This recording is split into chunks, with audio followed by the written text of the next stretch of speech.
Hello, my name is Nora Vinson and I have prepared a project for Education 4372, and the project is using children's literature to teach math concepts. The series that I chose is related to circumference. The book I chose in particular is Circumference and the First Round Table, a math adventure. The reason I chose this series is because I wanted to teach a math concept that had more advanced type of ideas beyond addition, subtraction, etc. So this particular series covers many items related to shapes, area, perimeter, circumference, etc.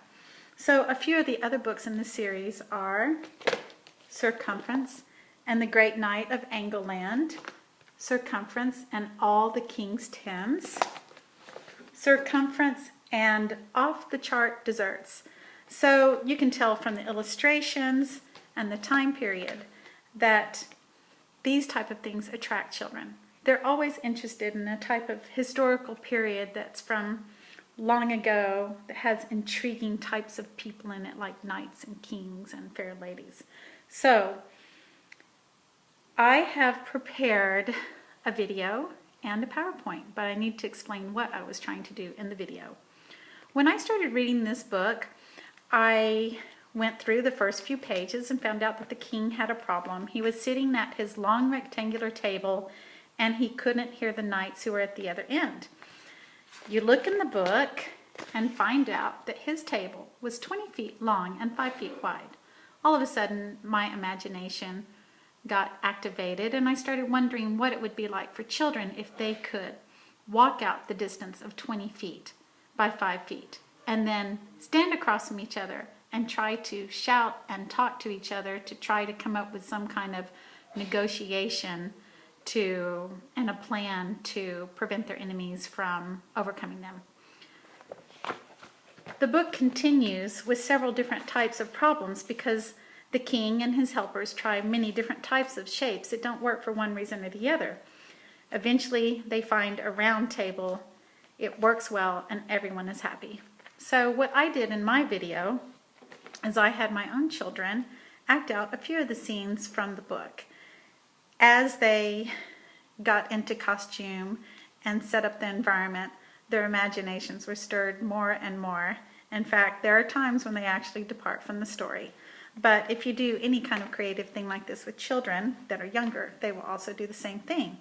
But the wonderful thing that happens in them is they associate to the time, they can associate with the experiences. Even though it's a historical, legendary type of story, it still connects with a real world type of thing, a problem, an object, something that can be measured. So this series provides a springboard for math lessons that can be used throughout the year and even from year to year if someone wanted to continue to use all 8 books that are available right now. So I will recommend that you watch the video with the view that this is a kind of glorified example of what younger children could do in a classroom setting. They could do something like use a measuring tape to walk off 20 feet by 5 feet. They could use a tablecloth that is safety pinned together with another tablecloth and hold it out and then stand 20 feet across from each other and try to talk. Then they can rearrange the tablecloth, unclip it, reclip it, so that they can have 2 tablecloths that make up an area of 10 by 10.